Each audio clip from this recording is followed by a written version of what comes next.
ये गोल्ड मुझे पसंद आ गया, मैं खरीदूं तो सबसे पहले क्या देखना चाहिए मुझे? सबसे इम्पोर्टेंट बात यह है कि आप जब सोना या कोई ज्वेलरी खरीदने जाते हो तो एक प्रथितयश या नोन ब्रांड के पास जाइए जिनको आप जानते हैं। सिर्फ कोई आपको सस्ते में सोना दे रहा है या कोई मेकिंग में डिस्काउंट दे रहा है, उस लुभावने ऑफर्स की तरफ मत जाइए। आपको ये सोना है, पूरी पुश्तों के लिए आप लेते हैं, जिसको 5-10 साल के बाद आपको एक्सचेंज करना रहता है। तो you go only two places that you know. तो और जब भी आप कोई सोना खरीदने जाएंगे तो आज देश के लगभग 300 डिस्ट्रिक्ट में मैंडेटरी हॉलमार्किंग आ गया है। तो कोई भी चीज़ आप खरीदोगे उसके पहले ये ज़रूरी है कि ज्वेलर के पास एक मैग्नीफाइंग ग्लास होना चाहिए, जिसमें से वो आपको जो हॉलमार्किंग का HUID का मार्किंग किया हुआ है वो हर एक चीज़ पे, हर एक पीस पे होगा, वो आपको देख के लेना चाहिए। सर HUID अगर नंबर मुझे मिल गया, जैसे मान लीजिए अगर HUID ये नंबर है, तो इस नंबर से क्या मैं ज्वेलरी को ट्रैक कर पाऊंगा ऑनलाइन ऐप के जरिए?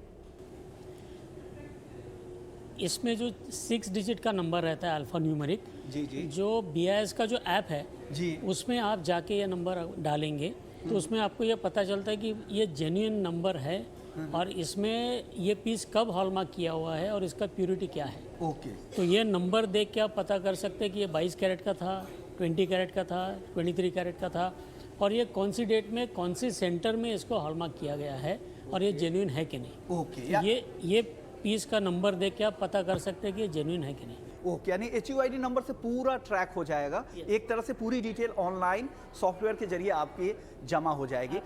सर अगर मान लीजिए अगर मैं ये खरीद के ले गया और मुझे जो बिल मिलता है उस बिल में क्या क्या मुझे डिटेल्स मिलेगी और क्या मुझे देखना चाहिए? ये बिल लेते वक्त आपको 2-3 सावधानी बरतनी चाहिए। ओके। एक तो ये पूरा टैक्स पेड का आपको बिल लेना चाहिए, जिसमें GST 3% है या डायमंड पे 1.5% है। तो ये GST लगा हुआ बिल लेना ही आपको सबसे इम्पोर्टेंट है। क्योंकि बहुत बार लोग क्या कहते हैं कि अरे मैं विदाउट बिल इनवॉइस ले लूँ तो मेरा 2-3% बच जाएगा, लेकिन ये 2-3% बचाने के इसमें पूरा 100% का आपका ज्वेलरी का कीमत दाव पे लगा देते हो। ओके, बिल्कुल सही बात ये कहा। मत कीजिए, क्योंकि अगर आपको खरीदारी करनी है तो पूरी पक्के बिल के साथ कीजिए। 3% GST के चक्कर में आप पूरा का पूरा नुकसान नहीं कर ले, फिर कोई गारंटी नहीं रह जाएगी उस गोल्ड की। नहीं तो अगर बिल का, अगर कोई ब्रांड आपको बेच रहा है तो बिल के जरिए ही बेचेगा। हालांकि छोटे ब्रांड में जहाँ पे अनऑर्गेनाइज प्लेयर्स है, अनऑर्गेनाइज ज्वेलर्स हैं, वहाँ पर इस तरह की दिक्कत आ सकती है। तो पक्की बिल जरूर ले। और 3% का GST गोल्ड और सिल्वर में है, जैसा पेठे साहब कह रहे थे। 1.5% का आपको टैक्स यहाँ पे डायमंड ज्वेलरी। सोहन जी, ये बड़े शोरूम या छोटे शोरूम की बात नहीं है। हर एक शोरूम वाला आपको बिल देगा, भले हाथ से लिख के देगा, लेकिन आपको पूरा बिल देगा। और बिल के दूसरा फ़ायदा ये है कि आपने जो चीज़ खरीदी है उसकी पूरी डिटेल्स आपके पास आ जाएगी। उसमें सोने का वजन कितना है, क्योंकि समझो यहाँ पे स्टोन है तो स्टोन का वजन क्या है, कितना लगा है, उसकी घड़ाई कितनी लगी है, स्टोन का कीमत कितना है, पूरा का पूरा डिटेल्स आपको आ जाएगा। अगर उसमें कोई आपको तकलीफ़ आती है, सोने में कोई प्रॉब्लम आता है, आपको एक्सचेंज करना है, बेचना है, तो ये bill is a proof of purchase, और वो सबसे इम्पॉर्टेंट है। कहीं भी टैक्स का इंक्वायरी होता है, कुछ भी होता है, तो आपके पास जो घर में सोना या ज्वेलर मिलता है उसका प्रूफ ऑफ परचेज आपके पास होना, ये सबसे इम्पॉर्टेंट है। तो ये बिल रखना सबसे इम्पॉर्टेंट। ओके सर, आपने एक बहुत अच्छी बात निकाल दी। अब ये स्टोन की बात करते हैं, तो स्टोन का दाम कैसे निकालेंगे? ये स्टोन का दाम बहुत सारे कॉमन कस्टमर को पता नहीं चलता। कोई 1000 रुपया कैरेट आता है, कोई 2 लाख रुपया कैरेट आता है, कोई 5 लाख रुपया कैरेट आता है। तो वो कैसे बनता है? तो it is a natural process of value creation. जो स्टोन्स इजीली अवेलेबल है उसका ऑब्वियसली प्राइस कम रहता है, क्योंकि थोड़ा भी डीप जाओ धरती के अंदर तो स्टोन मिल जाता है। जैसे डायमंड्स है तो आपको बहुत डीप जाके उसको निकालना पड़ता है, उसकी कॉस्ट लगती है। और जितना बड़ा सिंगल डायमंड है उतना बड़ा स्टोन मिलने के चांसेस कम हो जाते हैं। और उसमें बड़ा स्टोन और अच्छी क्वालिटी का स्टोन आप लो तो 15-20 लाख रुपए कैरेट का भी लग सकता है। आपको 1 कैरेट का एक स्टोन चाहिए तो लगभग 1 से 1.5 टन ज़मीन आपको एक्सकवेट करना पड़ता है, तब 1 कैरेट का एक स्टोन मिलता है। तो जितना रेयर होता है उतनी उसकी कीमत ज़्यादा होती है। सर, ये मेकिंग भी काफ़ी कॉस्टली होगी, क्योंकि तो किस तरह के मेकिंग चार्जेज होते हैं आम तौर पे? सिर्फ आपके लिए नहीं पूछ रहा हूँ कि आपकी जो शोरूम में ओवरऑल इंडस्ट्री का स्टैंडर्ड क्या है? मेकिंग चार्ज कितना लेते हैं और कितना हमें देना चाहिए? मेकिंग चार्जेस के बारे में लोगों की गलतफहमी होती है कि सर ये 10%, 20%, 15% क्यों होता है। तो उसमें 2-3 कंपोनेंट होते हैं। एक तो उसमें वहाँ पे जो कारीगर हैंडमेड ज्वेलरी करता है, पूरे विश्व भर में इंडिया का हैंडमेड ज्वेलरी मशहूर है, क्योंकि इंट्रिकेट वर्क हाथ से ही हो सकता है। तो उसका वो आदमी का हाथ से बनाने का उसका जो कारीगरी का पैसा लगता है वो लगता है। वो माल बनाते वक्त उसको सोने को कुरेदना पड़ता है, कभी पॉलिश करना पड़ता है, बफिंग करना पड़ता है, उसमें सोना लॉस होता है। ओके। तो वो रिकवर नहीं हो सकता, वो जेन्युइनली लॉस हो जाता है। और उसमें कंज्यूमेबल्स भी आते हैं। अभी समझो किसी को कोई सोल्डरिंग करना है तो मशीन लगता है, गैस लगता है, ये कंज्यूमेबल्स है, उसमें इंश्योरेंस लगता है, उसका फैक्ट्री का खर्चा होता है, वो सब मिला के घड़ाई में लग जाता है। तो उसका जनरली आप इंडिया में देखो तो 5 से 7% सोने की कीमत से 5 to 7% से लेकर लगभग 20-25% तक भी ज्वेलरी का मेकिंग चार्जेस आ यानी सकता है। जैसा भी आर्ट वर्क है, जितनी मेहनत हुई है, जितना आपका कॉस्ट लगा है, उस हिसाब से मेकिंग चार्ज भी आपके फैशन पे भी डिपेंड करता है। लेकिन सर अगर मैं बेचने के लिए आता हूं तो मेकिंग चार्ज का मुझे पूरा नुकसान हो जाएगा?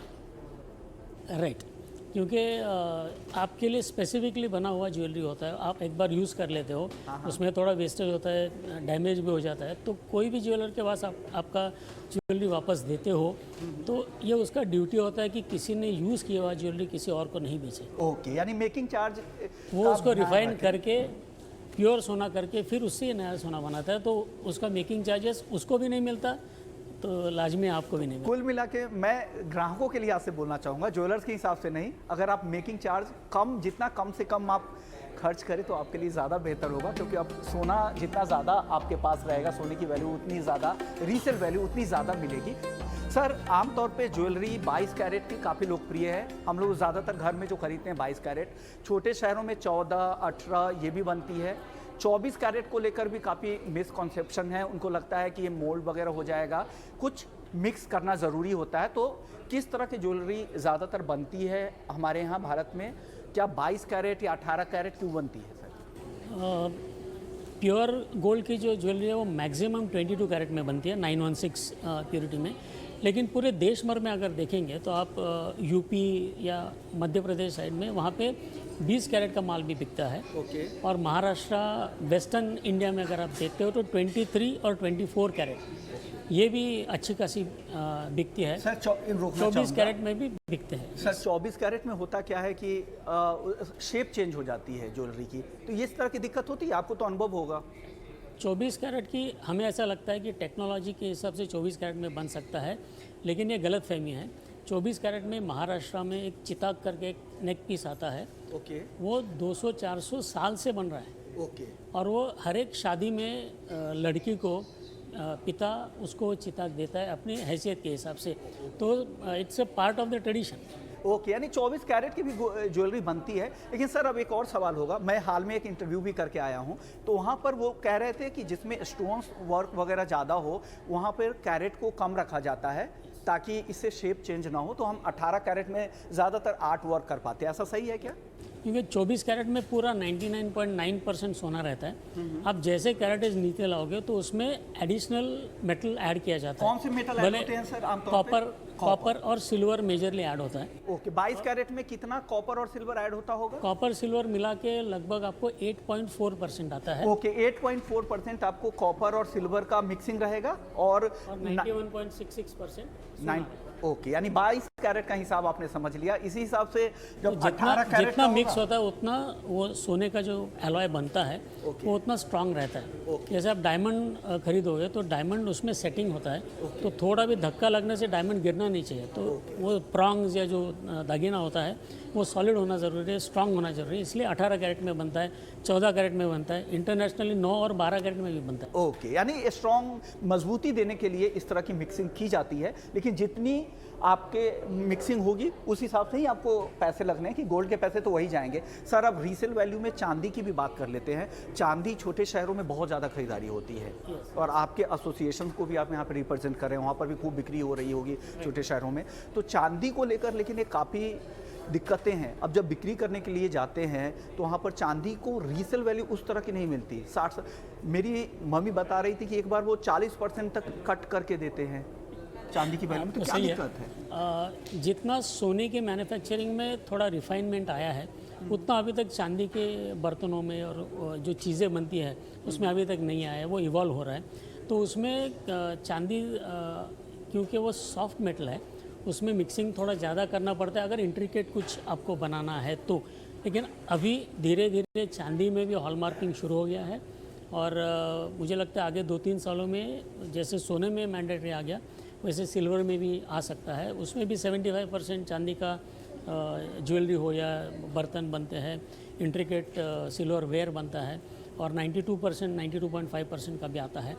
उसमें आपने जैसे कहा कि आपने पुराना चांदी किसी को दिया तो 40% कट हो गया, तो आप जब चांदी का बर्तन या कुछ भी लेते हो तो वो ज्वेलर से एक बात क्लियर कर लेना कि जब मैं रिटर्न आपके पास लाऊंगी तो किस हिसाब से मेरा चांदी आप वापस सर, लेंगे। अब यही बात जैसे मैं हमारे यहाँ मैं क्या आप आता क्या खरीद रहा हूँ, मान लीजिए कोई सिल्वर का मैं कुछ खरीद के ले जा रहा हूँ, कोई ज्वेलरी, तो आप मुझे क्या देंगे? है हमारी शोरूम का ये पॉलिसी है कि हमारे पास से लिया हुआ जो भी सिल्वर आएगा उसको 100 to 100 हम उसको जमा कर लेते हैं। We don't cut any. सिर्फ मेकिंग चार्ज के अलावा और कुछ भी नहीं चलता?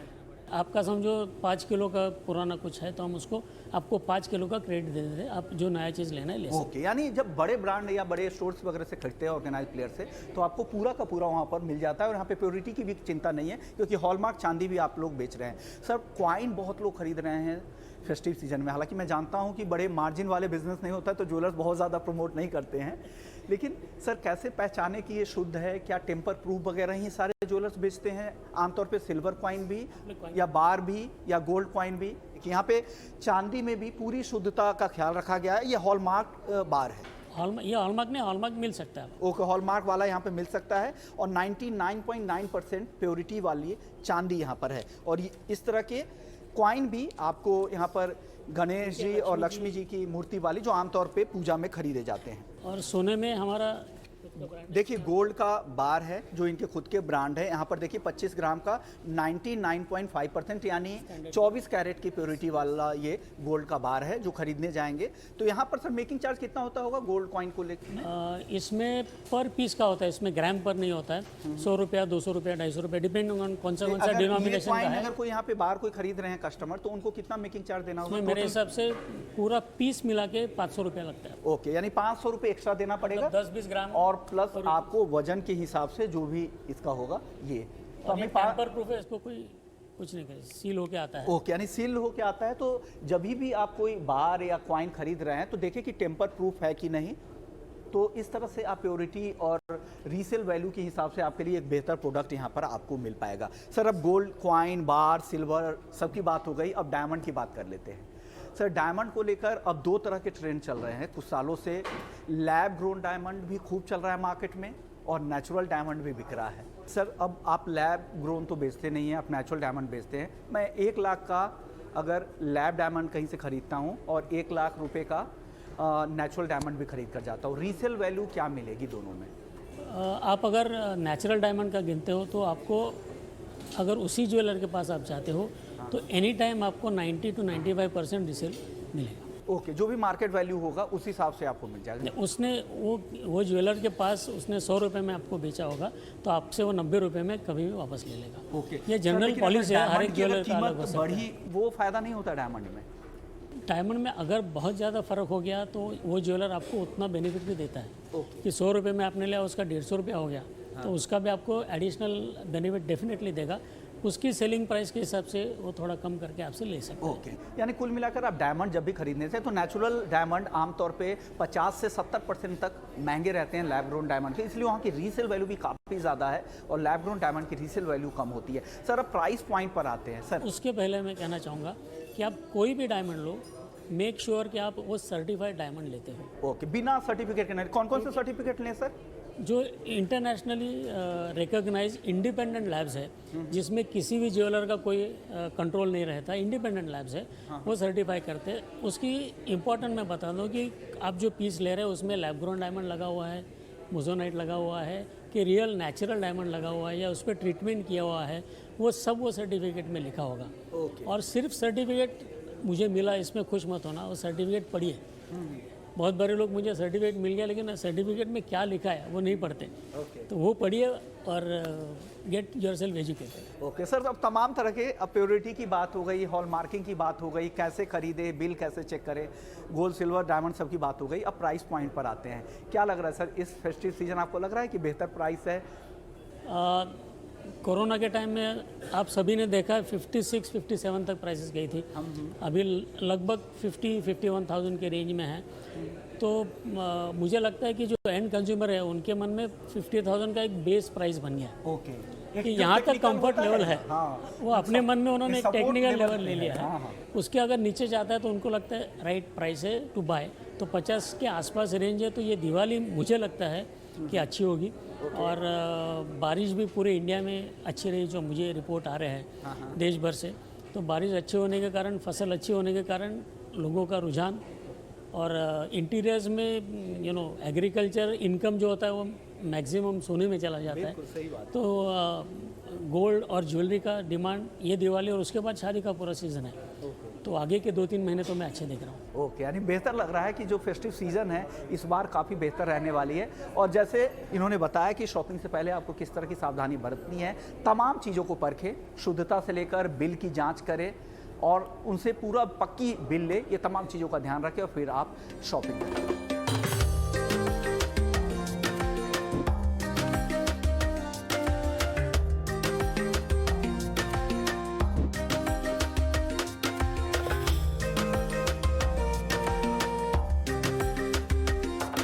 हमारे साथ एक ज्वेलर है। सर, किस तरह की रिस्पॉन्स इस पर ग्राहकों की तरफ से दिख रहा है यहाँ पर? काफ़ी अच्छी है। जब भी से ये फाइनेंशियल ईयर चालू हुआ है तभी से देखे जाए तो अब गुड़ी पड़वा, अक्षय तृतीया वो काफ़ी अच्छे रहे हैं। और अभी दिवाली की तैयारी जो अभी दशहरा हो गया है उसका भी काफ़ी अच्छा रिस्पांस मिला है। ओके, यानी कुल मिला के अच्छी बाइंग इस बार हो रही है। फेस्टिव मौके पे का कुछ फ़ायदा होता है। एक तो मार्केट पूरा खुल गया है, किसी तरह की कोई पाबंदी नहीं है, इकॉनमी भी भारत की काफ़ी अच्छी है, तो इसका भी फ़ायदा हो रहा है। सर, अब अगला सवाल होगा, सबसे ज़्यादा बाइंग किस तरह के प्रोडक्ट की हो रही है आज? यूजुअली गोल्ड प्रोडक्ट्स की ज़्यादा बाइंग हमारे इधर होती है। और काफ़ी लोग हैं जो हम बोलते हैं मुहूर्त का कुछ खरीदते हैं, तो मुहूर्त के लिए यूजुअली गोल्ड कॉइन्स या फिर इसमें प्रेफर करते हैं खरीदारी करना। ओके, यानी गोल्ड कॉइन की बाइंग सबसे ज़्यादा आमतौर पे पूजा के दौरान होती है। सर, गोल्ड कॉइन अगर कोई ख़रीदता है तो कितना मेकिंग चार्ज देना होता है? ज़्यादा मेकिंग चार्जेस नहीं होता है, मिनिमल मेकिंग चार्जेस होते हैं वहाँ पे, ताकि मतलब एक ग्राम का पर अगर आप लेंगे तो 100-150 रुपये उस पर मेकिंग चार्ज लग जाता है। ओके, यानी 1 ग्राम का अगर आप गोल्ड कॉइन खरीदते हैं तो आपको सिर्फ 100 रुपये का मेकिंग चार्ज यहाँ पर देना पड़ता है। और प्योरिटी की कोई चिंता यहाँ पर है नहीं, गोल्ड है, हॉलमार्क गोल्ड ही आपको मिलने वाला है। चांदी के कॉइन को लेकर या मूर्ति जो बनी रहती है चांदी को, उसमें कितना मेकिंग चार्ज होगा अगर मैं 100 ग्राम का अगर चांदी का कोई कॉइन खरीदता हूँ तो? चांदी का कॉइन अगर आप खरीदेंगे 100 ग्राम का लगभग, तो एक 200 से 500 रुपये के आसपास उसमें मेकिंग चार्ज रहता है। चांदी के इसमें ज़्यादा मेकिंग चार्ज नहीं रहता। अगर आप मूर्ति बोलेंगे तो मूर्ति पे तो मेकिंग चार्ज लग जाता है, क्योंकि मूर्ति बनती है इसलिए, तो उसमें काफ़ी मेकिंग चार्ज लग जाता है। ओके, यानी मेकिंग चार्ज काफ़ी कुछ वजन और आर्ट वर्क, किस तरह के आर्ट वर्क होते हैं उस पर भी काफ़ी डिपेंड करता है। और यही वजह है कि फैंसी ज्वेलरी आइटम में काफ़ी कुछ मेकिंग चार्ज लगता है। मैम, किस तरह के डिमांड की उम्मीद इस बार की जा रही है, क्योंकि काफ़ी समय बाद, कोरोना के बाद पूरी तरह से इकॉनमी खुली हुई है। हालांकि पिछले साल भी उस तरह की उतनी पाबंदी नहीं थी, लेकिन इस बार तो किसी भी तरह की पाबंदी नहीं है। तो किस तरह की डिमांड की उम्मीद इस बार आप लोग दिवाली और धनतेरस में कर रहे हैं? हम लोग लास्ट ईयर डिमांड थे, इस year we are expecting more people to come, because corona अब तो मतलब ख़त्म हो गया, people are going back to normal life.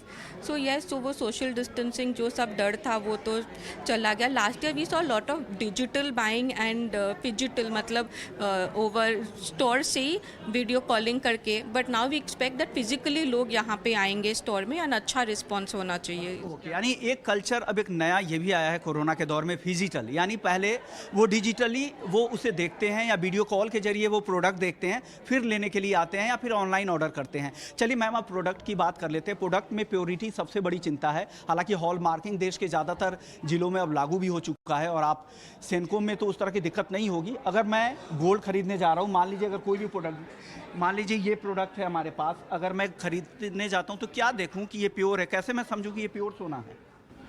Her gold item में हम लोग का हॉलमार्क का एक चिन्ह रहता है, जो आप इसको एक सिंबल रहता है। जैसे कि ये नेकलेस जो हम लोग का भी लेटेस्ट दिवाली का कलेक्शन में हम लोग लॉन्च किए हैं, इसको मैं टर्न करके एक आपको देखेंगे एक स्टैम्प की तरह, जिसमें वो BIS का एक ट्रायंगल जैसा हॉलमार्क का वो चिन्ह रहेगा, उसमें आपका प्योरिटी का नंबर रहेगा, या वो 22 कैरेट हो या 18 कैरेट हो, तो उसके हिसाब से आपका वो नंबर रहेगा। और अभी इस साल एज पर गवर्नमेंट जो रूल्स दिया है, एवरी प्रोडक्ट का एक अलग हॉलमार्क यूनिक आइडेंटिफिकेशन एक नंबर रहता है। सो हर प्रोडक्ट का एक अलग सा नंबर होता है। सो ये सब, और वेरी इंपॉर्टेंटली ज्वेलर का जो नाम है, वो ज्वेलर का नाम भी आपके प्रोडक्ट के पीछे रहता है। सो गोल्ड ज्वेलरी में ये आपका ज्वेलर का जो मार्किंग है, वो भी आपको कौन सा ज्वेलर से आप लिए हैं उसका आइडेंटिफिकेशन होता है, इसका खुद का एक नंबर होता है, इसका प्योरिटी का भी एक नंबर आता है, 916 फॉर 22 कैरेट, वैसा 18 कैरेट का जो नंबर है, तो वो आपका वहाँ पे लगा हुआ रहता है, ऐसे एक रेक्टेंगुलर बॉक्स की तरह। ओके, यानी आप देख सकते हैं कि किस तरह से यहाँ पे प्योरिटी की पूरी जानकारी यहाँ पे दी गई है, और HUID नंबर के जरिए आप इसे ट्रैक भी कर सकते हैं और देख सकते हैं जितने भी प्रोडक्ट है यहाँ पे देखिए कि हर तरह से डिटेल देगी कि इसकी शुद्धता कितनी है, प्योरिटी कितनी है, 22 कैरेट का है या 18 कैरेट का है, कैरेट की पूरी जानकारी है, ज्वेलर्स का नाम है, कहाँ इसकी मैन्युफैक्चरिंग हुई है, पूरी जानकारी होगी, और साथ ही आपको सर्टिफिकेट भी दिया जाएगा ताकि आप रीसेल वैल्यू पूरी तरह से मिल सके। लेकिन इसके अलावा चांदी की जब भी मैम बात आती है, तो चांदी में हालांकि अभी हॉलमार्किंग लागू नहीं हुआ है, तो वहाँ पर अगर मैं चांदी खरीद कर यहाँ से जाता हूँ तो मुझे कैसे पता लगेगा कि वो शुद्ध चांदी है कि नहीं, और रीसेल वैल्यू जब मैं करने जाऊँ तो क्या मिलेगा, किस तरह की वैल्यू चांदी में मिल जाएगी?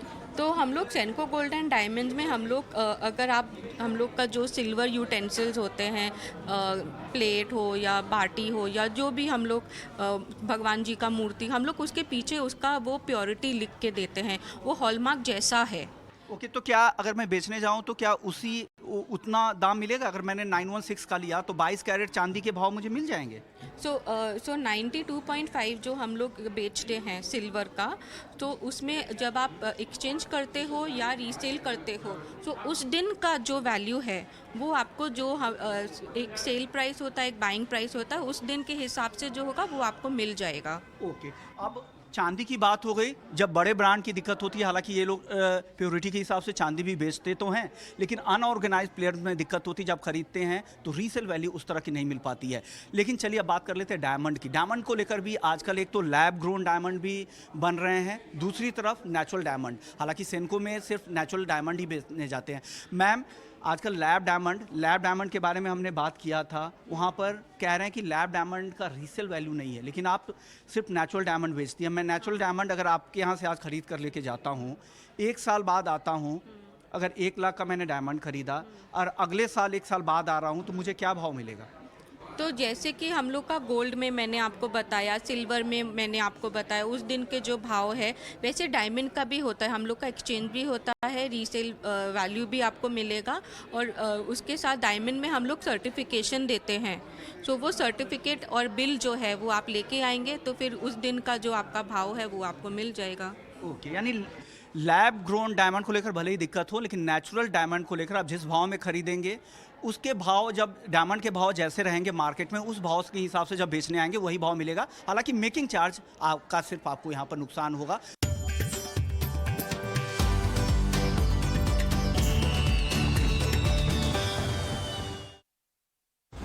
Powered by NCDEX IPFT Trust. Global markets में जब भी उठापटक होती है, इंडियन मार्केट्स पर असर जरूर पड़ता है। ट्रेंड अपवर्ड का ही है, डायरेक्शन ऊपर की तरफ की है, वो अच्छा खासा दिख रहा है। स्टॉक में कैश में बाइंग तो हो रही है, लेकिन क्या स्टॉक के फंडामेंटल्स भी यही कहानी बताते हैं? लगभग 400 रुपए तक का मूव इस स्टॉक में जरूर बनाया होगा। कुछ और स्पेसेस जहाँ पर अच्छी खासी तेजी है। ऐसे ही इन डेप्थ एनालिसिस के लिए जुड़िए मेरे प्रियंका उपलानंद के साथ। ईटी नाउ स्वदेश, पढ़ो देश के साथ। पापा,